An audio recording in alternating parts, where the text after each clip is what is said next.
Hello, welcome to the Hussaini Public High School, HMT Srinagar. Dear students, Assalamu alaikum wa rahmatullahi wa barakatuh. As you know, today's topic is letter writing. As we have been discussing different topics for days, but today I think so far my personal experience is concerned, and I think this is very important and very interesting topic for all the we can say students. Letter writing, format of the letter writing. As I have mentioned over here that जो भी letter writing है या उसका जो format है उसको discuss करने से पहले में हम बताना चाहेंगे कि जब भी हम किसी भी मतलब फॉर्मेट को डिस्कस करते हैं तो वहाँ पे चाहे वो हमने नोट्स राइटिंग पढ़ा या हमने मैसेज राइटिंग पढ़ा या इवन डायलॉग राइटिंग पढ़ा तो उसका अलग अलग फॉर्मेट होता है। सिमिलरली कि यहाँ भी आपको एक अलग किस्म का फॉर्मेट देखने को मिलेगा इस लेटर राइटिंग के बारे में, क्योंकि जो ये लेटर राइटिंग है मतलब ये तो मतलब एक कॉमन मतलब माना कि कॉमन चीज़ है कि जो हम चाहे वो स्टूडेंट हो, टीचर हो, कोई प्रोफेशनल हो तो वो मतलब ये चीज़ें इस्तेमाल करता है, यानी वो लेटर्स तो लिखता है।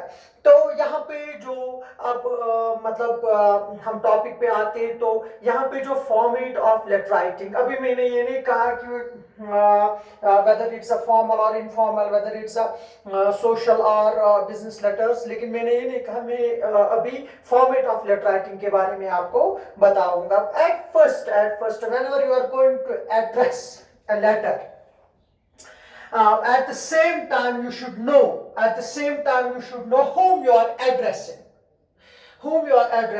whether he is your brother or the manager of the company or the head of the institution, etc. So that would be different, we can say,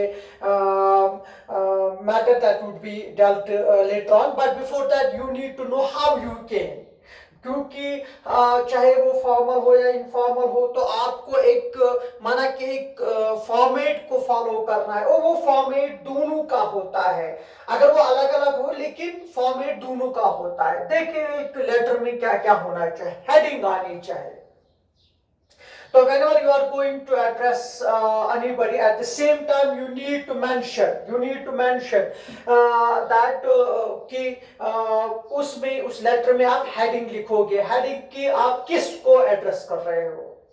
तो वो फॉर्मल में डिफरेंट होता है इनफॉर्मल से, तो वो बाद में हम डिस्कस करेंगे, लेकिन उससे पहले कि हेडिंग यहाँ पे पता होनी चाहिए कि whom you wrote and where and when, कि कब आपने लिखा और कहां से लिखा है, तो ये बात भी यहाँ पे जाहिर होनी चाहिए। एंड प्लस डेट भी आना चाहिए वहां पे कि you need to mention the date of we can say date of the letter writing, कि आपने कब ये चिट्ठी लिखी है या ये खत कब लिखा है। तो पहला आता है हेडिंग, कि हेडिंग में whom you are addressing the letter, and the second is salutation or a greeting, कि आपको जिस तरह आपने मैसेज राइटिंग में भी पढ़ा कि जो ग्रीटिंग होती है या इवन सैल्यूटेशंस, कि जिस बंदे को आप मतलब एड्रेस कर रहे हो तो चाहे वो फॉर्मल हो इनफॉर्मल हो। फॉर एग्जांपल अगर मैं कहूंगा कि यहाँ पे मैंने लिखा है माय डियर नासिर, तो ये इनफॉर्मल लेटर राइटिंग है, यहाँ पे एक इनफॉर्मल लेटर है यहाँ पे, तो माय डियर नासिर। तो अगर यहाँ पे फॉर्मल होती तो यहाँ पे होता डियर सर, तो ये ग्रीटिंग होती है या सैल्यूटेशन आप इसको बोल सकते हो। इसमें क्या होता है, पहले आता है हेडिंग और दूसरा आता है salutation, and the third point that is the communication और द मैसेज, यानी एक लेटर इन 3 या 4 या 5 जो यहाँ पे पॉइंट से इनमें डिवाइड होती है, यानी कि आपको इन चीजों को फॉलो करना है। यहाँ पे जो तीसरा पॉइंट है द कम्युनिकेशन और message main is the body of the letter. Heading के बाद आपने सैल्यूटेशन लिखी तो clear, no problem at all. Then comes the body of the letter. Body of the letter, what is the idea you want to convey to the very person whom you are writing a letter, कि आप क्या लिखना चाहते हो, आपके क्या ख्यालात है, कौन सा आइडिया, कौन सी बात आप किसी दूसरे बंदे तक पहुंचाना चाहते हो, तो वो आता है इस मैसेज में, यानी जिसे हम कहते हैं the body of the letter, या आप कह सकते हो द कम्युनिकेशन या मैसेज।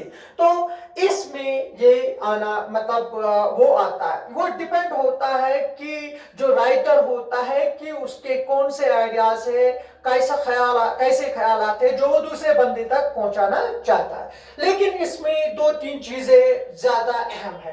पहली बात, इसी में द कम्युनिकेशन और अ मैसेज, जिसे आप कहते हैं the body of the letter, कि पहले हेडिंग आता है, देन आता है salutation, this is the third point. तो इसमें कौन कौन सी चीजें आ जाती है, वो ये divide your letter into paragraphs if necessary. मैं नहीं कह रहा हूं कि अगर आपका आइडिया मतलब सब्जेक्ट मैटर, माना कि to mark the change of the subject matter, अगर आप अपनी लेटर में मुख्तलिफ आइडियाज को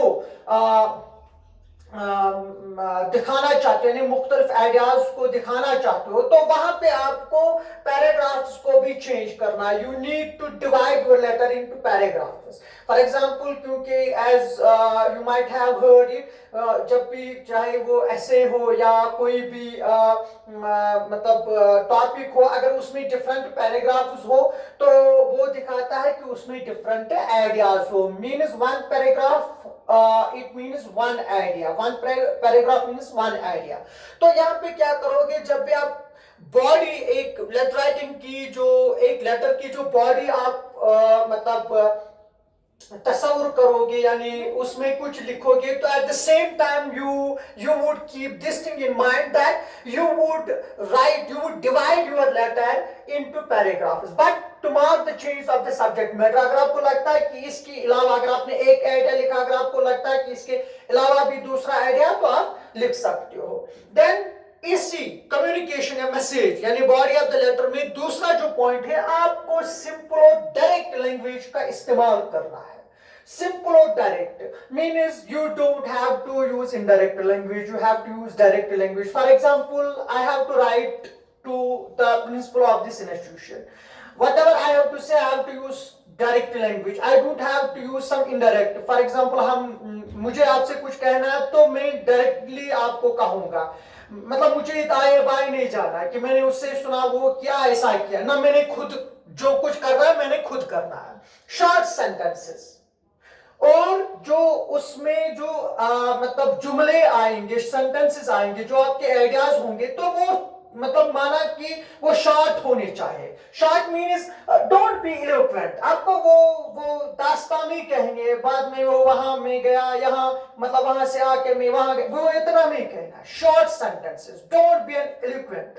आपको वो लंबी चौड़ी वो दास्तान नहीं कहनी है। शॉर्ट सेंटेंसेस, लेकिन वो सिंपल होने चाहिए और वो मतलब डायरेक्ट लैंग्वेज होनी चाहिए। राइट नीटली, साफ साफ लिखना है। माइंड पंक्चुएशन, आपको पंक्चुएशन का भी ख्याल रखना है, और जिसमें कामा, सेमीकोलंस या फुल स्टॉप का जो इस्तेमाल होता है उनको प्रॉपर प्लेसेस पे आपको यूज करना है। क्योंकि अगर आपने पंक्चुएशन मतलब को माइंड नहीं किया, तो इट मीन्स दैट कि आपको पता है कहीं पे कोई भी पंक्चुएशन मार्क जो होता है जहां पे भी वो इस्तेमाल करते हैं, तो अगर वहां पे कामा आ जाए, नहीं डालना था, या आ जाए तो डालना था, या नहीं डाला तो उससे भी वो मीनिंग गलत हो जाती है। तो इसलिए mind punctuation and put commas, semicolons, full stop in their proper places. This is the third point.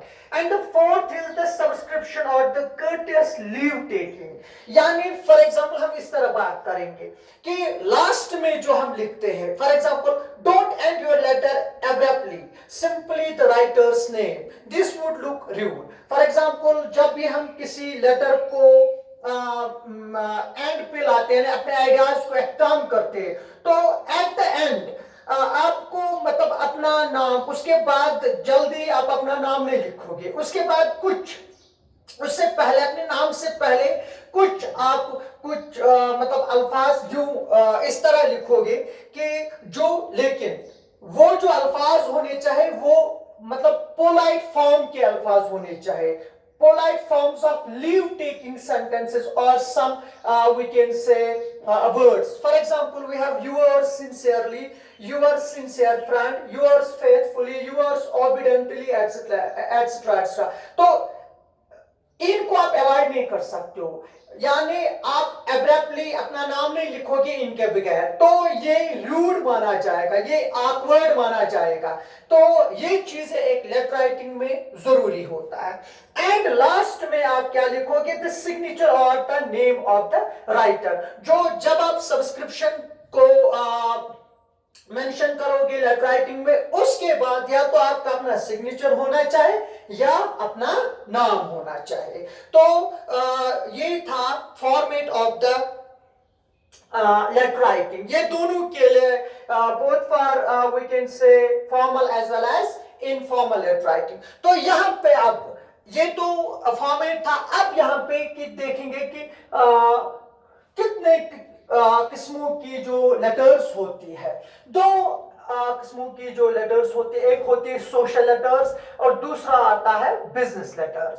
Social letters में हमारा आता है फ्रेंडली या जो आपकी कोई रिलेशन होते हैं किसी के साथ, चाहे भाई हो बहन हो या और भी कुछ मैटरनल पैटर्नल जो रिलेटिव्स होते हैं, रेजिडेंट्स जो होते हैं, तो रिलेटिव्स होते हैं, तो उनको जो आप चिट्ठी लिखते हो तो उसको हम कहते हैं सोशल लेटर। उसमें फ्रेंडली लेटर या उनका फ्रेंडली लेटर्स मतलब बोल सकते हो। और इनफॉर्मल लेटर्स, उन्हीं को हम इनफॉर्मल कहते हैं।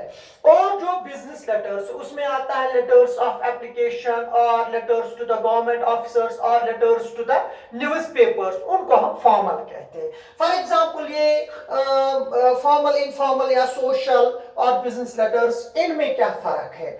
जो आपके स्टेटस से थोड़ा ऊपर हो, फॉर एग्जांपल कि आप स्टूडेंट्स हो, आई एम योर टीचर, तो आप मेरे साथ इनफॉर्मल नहीं रह सकते हो। You need to be very formal with me और टू मी।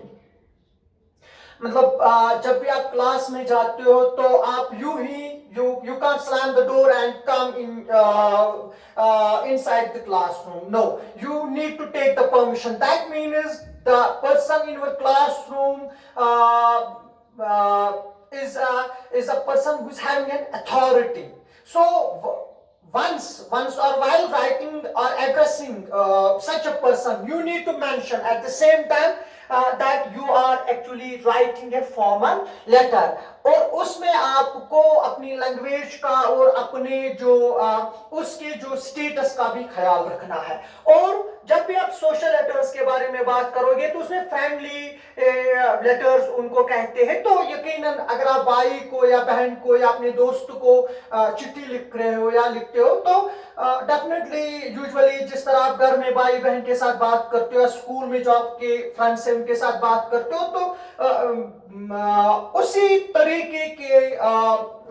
तरीके को अपना के आप अपनी लेटर को लिख सकते हो। मैं नहीं कह रहा हूं कि आपको उसमें मतलब किसी गलत अल्फाज का इस्तेमाल करना या मतलब जो अनवांटेड हो वो उस अल्फाज का इस्तेमाल करना ना, लेकिन फिर भी आपको फॉर्मल और इनफॉर्मल इन दो चीजों में, इनफॉर्मल की जिस तरह आप अपने रिलेटिव्स या दोस्तों के साथ पेश आते हो तो उसी तरीके से आपको वो चिट्ठी लिखनी है। एंड देन फॉर्मल लेटर्स कि आपको किस तरह मतलब आपको दूसरे बंदे का स्टेटस भी देखना, तो उसको कहते हैं फॉर्मल लेटर्स। तो यहाँ पे मैंने आपको मतलब ये था फॉर्मेट, और यहाँ पे मैंने एक लेटर लिखी है लेकिन ये इनफॉर्मल है। आज हम इनफॉर्मल पे ही डिस्कस करेंगे।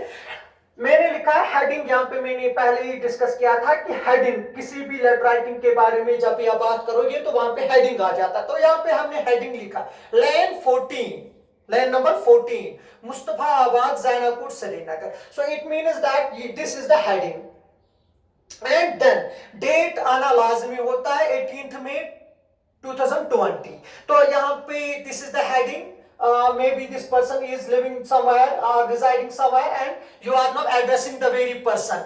And यहाँ पे date किस दिन आप ये चिट्ठी लिख रहे हो। And then comes the salutation, my dear Nasir. This is the salutation or the greeting. And then comes the communication or a message, means the body of the letter. वो depend होता है कि आपका क्या आएगा, वो हमने लिखा है। It made me happy beyond explanation. Uh, it made me happy beyond, you can't explain, and I can't explain that how how happy I felt when I heard it. क्या to learn that you have again stood first in your school, कि जब मैंने ये सुना कि आप दोबारा अपने स्कूल में फर्स्ट आए हो. But I felt very sad to read about your poor health. लेकिन मुझे तब दुख महसूस हुआ जब मैंने आपके इस सेहत के बारे में पढ़ा. I am going to give you a piece of advice. मैं आपको एक अच्छी नसीहत दूंगा. It is that you should take part in games. वो ऐसा है कि आपको खेल कूद में हिस्सा लेना चाहिए. Games are necessary in life. जो गेम्स है, खेल कूद है, ये इंसान की जिंदगी के लिए अहम है, जरूरी है. They teach us discipline. ये हमें डिसिप्लिन सिखाते हैं कि किस तरह हमें जिंदगी को मतलब एंजॉय करना है, जिंदगी को जीना है. तो ये चीजें हमें गेम से सीखने को मिलती है. They make a man good looking as well as healthy. तो जब भी आप किसी खेल कूद में, किसी भी खेल कूद में हिस्सा ले लेते हो या लेते हो, तो उससे एक तो आपका जो मुजस्सम है, आपका जो स्ट्रक्चर है, वो एक परफेक्ट शेप में आ जाता है और आपकी सेहत भी अच्छी रहती है. एंड देन उसके बाद जो मैंने कहा था कि I hope you will act upon my advice, और उसके बाद ऐसे कह रहा है कि मुझे उम्मीद है आप मेरी इस नसीहत पे अमल करोगे.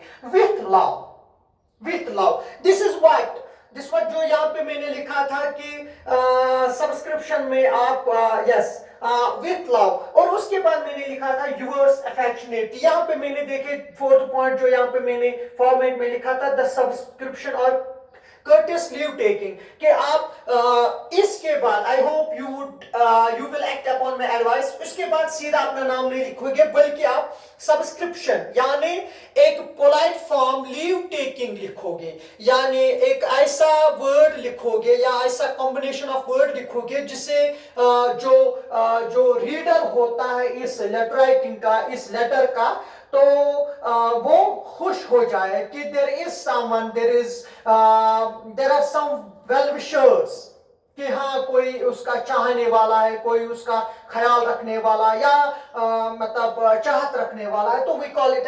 ये जरूरी होता है किसी भी लेटर में, चाहे वो फॉर्मल हो या इनफॉर्मल हो. तो यहाँ पे लीव टेकिंग हमने लिखा कि yours affectionately, may be sometimes ऐसा भी होगा यूअर्स सिंसियरली वर्ड आएगा, ये हम और जो दूसरे वीडियोस में डिस्कस करेंगे, या यूअर्स सिंसियर फ्रेंड या यूअर्स फेथफुली एटसेट्रा. और लास्ट में आप क्या लिखोगे, द सिग्नेचर और the name of the writer. तो उसके नीचे बाद में आप या तो आप दस्तखत या अपना नाम वहां पे लिख सकते हो. That's all for today. Have a nice day. Thanks.